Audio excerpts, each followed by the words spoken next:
Fala, meu povo, como é que vocês estão? Tudo na paz?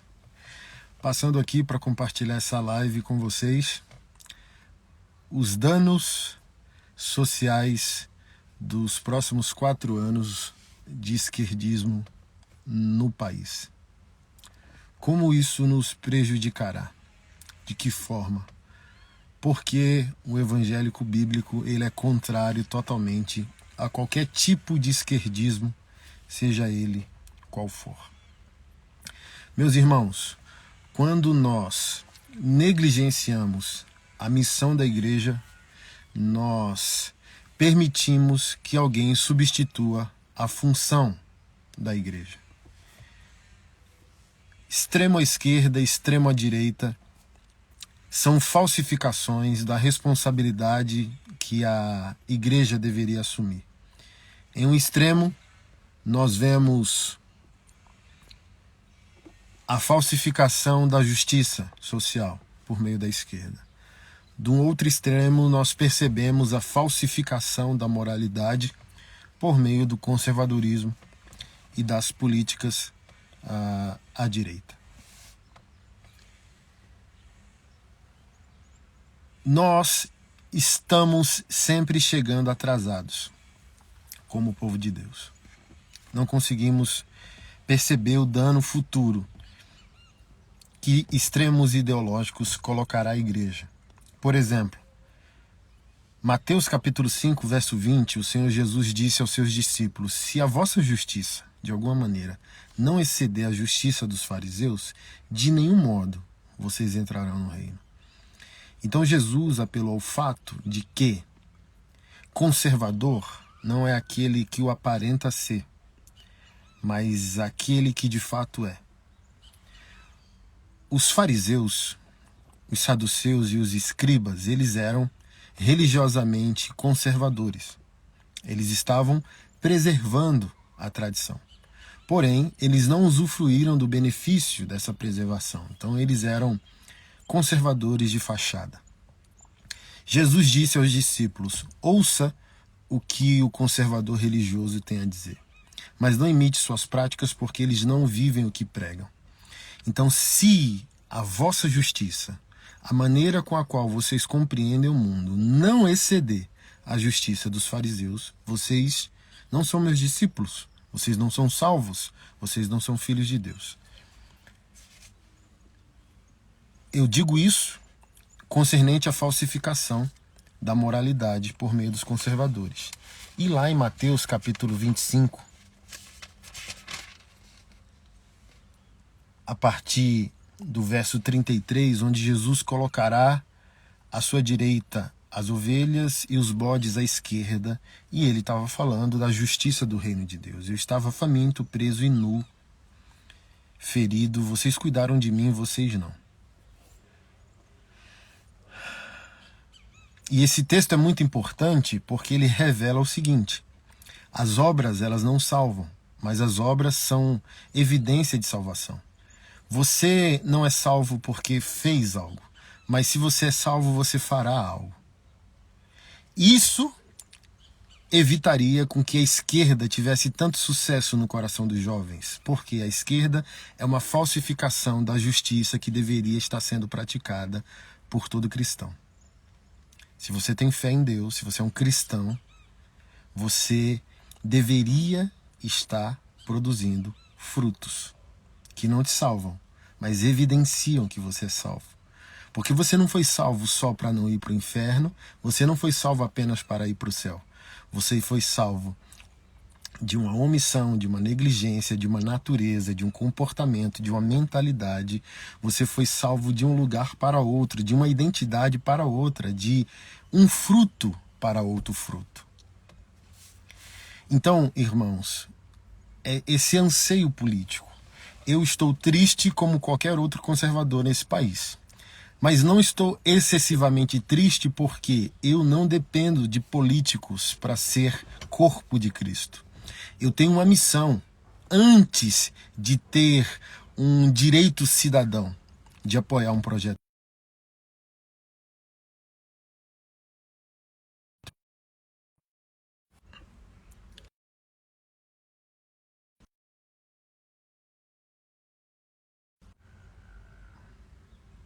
Alguém me ligou aqui e caiu a live. Tá normal para vocês? Confirma para mim, por favor.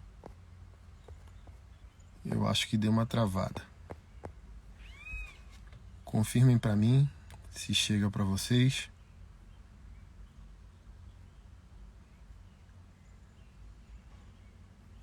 Tá normal? Ok. Ficou normal. Eu gostaria de uma nação conservadora. Se ela não for, eu continuo sendo um cristão protestante, uma resistência, ok? Mas indo para o tema da live, Pastor Anderson, na sua visão, quais as consequências nocivas de mais 4 anos de esquerdismo no país? Irmãos, eu sou pastor e a minha classe é uma vergonha nacional por inúmeros motivos. Um deles é: estamos sempre atrasados. E a outra é: sempre estamos atrás do poder. Não cremos em nada. A maioria dos pastores não crê em nada. A maioria dos pastores está onde o poder está onde o dinheiro está onde a influência está. A maioria dos pastores ainda não tem um projeto de serviço ao país. Eles têm um plano de poder, ganância. Ou seja, eles não sabem viver na perseguição. Olha quantos pastores já estão pedindo bênção para o Lula, porque eles não sabem viver em perseguição. Eles só sabem viver em prosperidade. E eles não conseguem entender que o momento que a igreja mais frutifica é quando ela é perseguida. A igreja não corre risco quando é perseguida. A igreja corre risco quando é elogiada, homenageada pelo mundo. Porque Jesus Cristo disse: se odiaram a mim e me mataram, o pai da casa, o que farão com os demais? Então, eu não creio totalmente na legitimidade dessas eleições.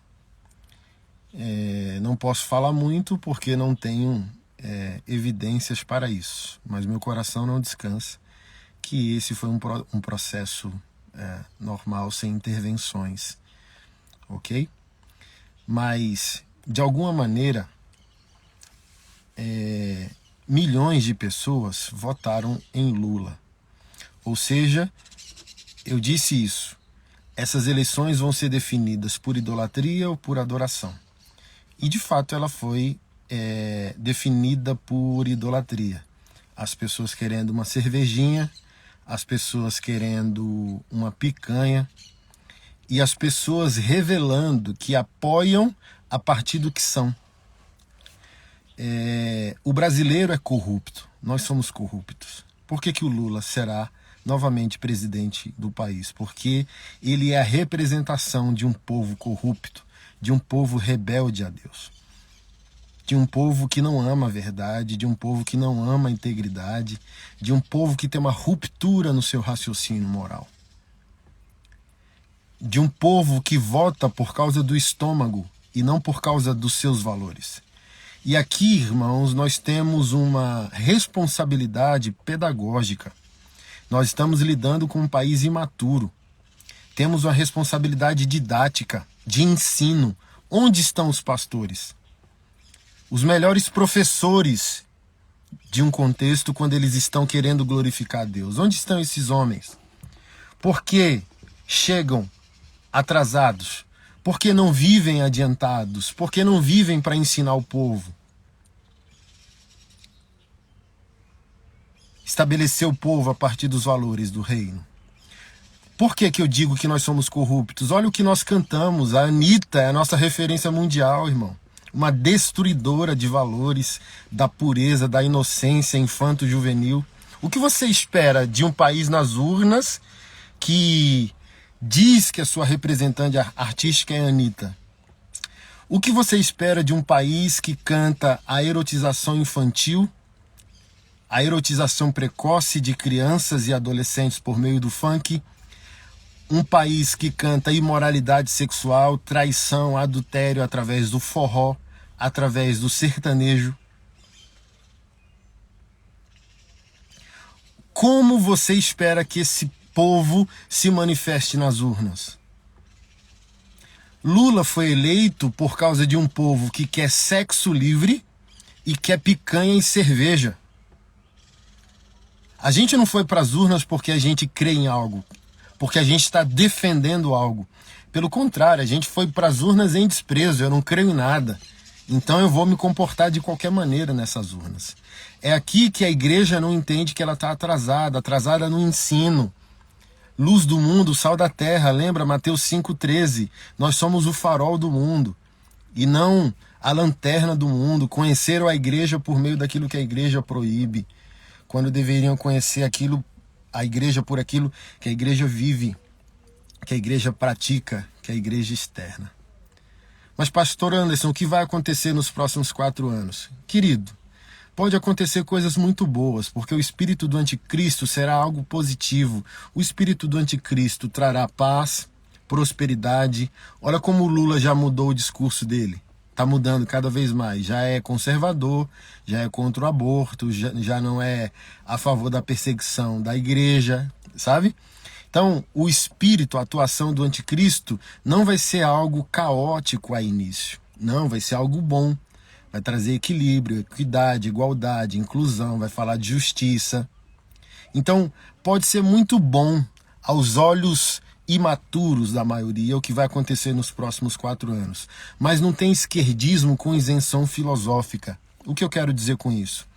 A filosofia é o pressuposto, é o conceito, é a informação, é o livro sagrado. Qual é a nossa filosofia como cristãos? A Bíblia. Então não existe a esquerda sem uma tese, sem uma trama, sem uma doutrina. Então quem é de esquerda tem um plano a seguir, assim como quem é evangélico tem um plano a seguir. O nosso plano é revelado pela palavra, o plano deles é revelado pela ideologia, ok? Então nada do que a esquerda estabelece está isento da interferência filosófica da ideologia. Então olha só, supostamente Jean Willis vai ser indicado a um ministério, talvez o Ministério da Educação. Aquela cantora de axé, a mais famosa, não a Ivete Sangalo, a outra, Daniela Mercury, possivelmente seja indicada ao Ministério da Cultura, que será refeito a partir dos privilégios da Lei Rouanet.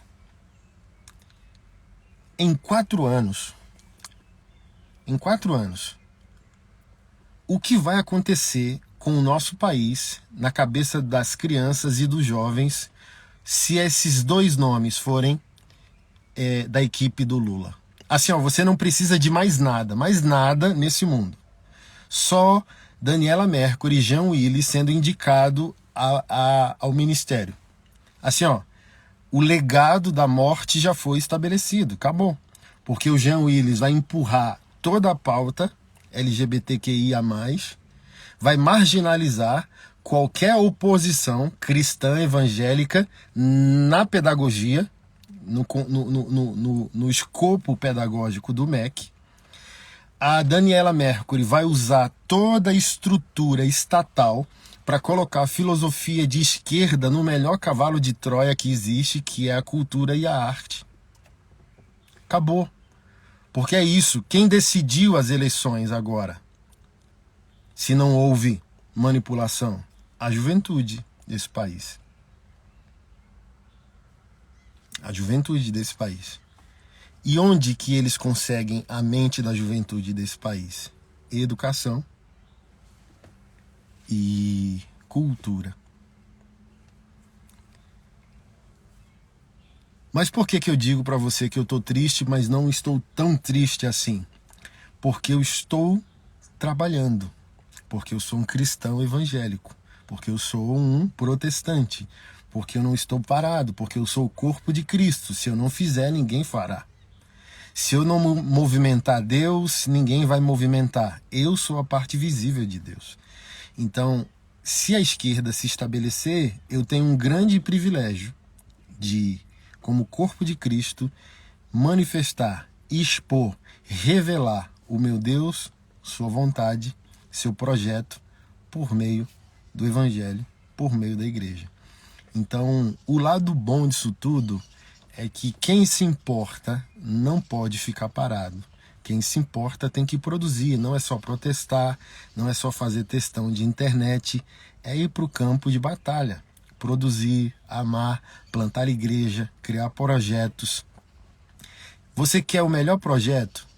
Pastor Anderson, o que você recomenda nós fazermos nos próximos 4 anos? Creches. Creches. Ei, se você é um pastor, se você é uma líder cristã que está aqui nessa live, ou esse conteúdo vai chegar para você, eu recomendo a você só uma ação nos próximos 4 anos. Junte um monte de cristão aí, ou os irmãos da igreja, abram uma pessoa jurídica que dê a vocês legalidade estatal para começar uma creche. Comece apenas uma creche. Porque o feminismo colocou a mulher no mercado de trabalho. Por uma parte, isso é muito bom. A criança dela tem que ir para a creche. Se a creche for pública, eles ganharam a mente da criança. Mas se a creche for confessional, se a creche for da igreja, estamos páreo a páreo. Tá? Como eu sou exagerado, eu continuarei fazendo um monte de coisa. Inclusive, a gente vai recomeçar a Escola Governe agora de maneira nacional, com mentores, um projeto educacional político extremamente eficaz, onde a gente vai trazer conhecimento, ensino ao povo de Deus, e queremos dizer para você que a única maneira de suportar a anarquia que virá nos próximos anos é a gente apresentar prefeitos e vereadores cristãos em 2024 e apresentar novamente em 2026 deputados distritais, estaduais, federais, senadores e um nome à presidência da República. Para isso a gente precisa fazer o que, irmãos? Ensinar. O problema, ele é pedagógico. Você está vendo? Cristão não se envolve com política. Olha aí o dano. De 4 anos. Pastor Anderson, você está sendo exagerado. Irmão, eu tenho 4 dias que eu voltei dos Estados Unidos. Passei pela Califórnia. Cada estado dos Estados Unidos tem a sua autonomia jurídica, ok? Tem estado que é armamentista, tem estado que é desarmamentista. Por exemplo, Califórnia é desarmamentista. E ela abraçou totalmente o progressismo. Furtos abaixo de $1.000 são punidos e não são ao mesmo tempo. Você pode entrar numa loja na Califórnia, roubar, furtar o que você quiser e sair pela porta. Se um funcionário do mercado tentar parar você, ele é demitido. Gente, eu vi com esses olhos aqui, ó. Eu fui pegar voo, homens vestidos de mulheres no aeroporto. Um outro irmão relatou que 2 homens nus, pelados, na rua, de mão dada e com pênis envelopado com não papel filme, aquele metálico, em plena luz do dia e tranquilo. Tudo resultado desse esquerdismo que não tem isenção filosófica. Então, onde há esquerda, haverá uma anarquia progressiva. Papel alumínio, obrigado. Haverá uma anarquia progressiva. A única maneira de parar isso, mas ouça com maturidade o que eu estou dizendo, parar não é parar totalmente, porque a agenda bíblica precisa se cumprir. Assim, ó, não se entristeça, cristão. Foi do agrado do Pai vos dar o reino ao pequeno rebanho, Jesus disse. Vai ter que se cumprir as profecias negativas. O amor de quase todos vai ter que se esfriar. O mundo vai ter que virar um caos. O que não pode acontecer? Se tornar um caos diante dos nossos olhos. Não é porque Deus é soberano e a Bíblia vai se cumprir que a gente tem que dizer, então não precisa fazer nada. Não. Por quê? O nosso papel não é mudar o mundo. O nosso papel é testemunhar. Testemunhar contra esse mundo caído. Testemunhar que o rei está vindo. Testemunhar que esse mundo há de prestar conta a Deus. Testemunhar que o mundo perfeito está vindo e ainda não é esse. Então, não podemos entrar numa zona de omissão. A gente tem que entrar em ação. E para entrar em ação, a gente tem que equipar, formar o povo de Deus. Tá bom? A Escola Governe está no Instagram, só colocar lá, Escola Governe, vai aparecer para você, siga lá, a gente vai ter boas notícias aí nos próximos dias e nós iremos, no nosso site, no nosso portal, já começar a indicar todos os candidatos políticos que nós iremos formar e apoiar em 2024 e 2026 no seu estado. Só assim, foi assim que a esquerda conseguiu. Ela trabalhou com formação da mente. E se nós, líderes cristãos, não nos ocuparmos em ensinar o povo de Deus, a gente vai continuar falhando e fracassando. Então, o que nos espera nos próximos 4 anos de PT? Anarquia moral. Por mais que eles coloquem flores em alguns contextos. Anarquia moral. O espírito do anticristo, a atuação do homem da iniquidade. E o homem da iniquidade, ele não vem com a cara má. O homem da iniquidade vem com um sorriso no rosto. O homem da iniquidade vem falando de amor. Não vem falando de justiça nem de juízo de Deus. 60 milhões de brasileiros, se essas eleições são verdadeiras, provaram que são imorais ao não se importarem com a moralidade. E cristão, a missão não é dizer que eles são imorais ou amorais. É nós levantarmos o nosso prédio reto ao lado do prédio torto deles. Não é tempo de guerra na questão da pessoalidade, de hostilizar pessoas. É resistir pessoas porque estamos resistindo suas ideias. Não é pessoal para pessoal. É conceitual. Não tem como confrontar ideias sem confrontar pessoas. Iremos confrontar pessoas, lutarmos contra elas. Mas não é contra elas, é contra suas ideias. Lembra, a luta não é contra carne e sangue. Então confrontamos pessoas, porque estamos confrontando suas ideias. Mas a melhor maneira de confrontar essas pessoas e suas ideias é viver em santidade. E eu encerro dizendo isso.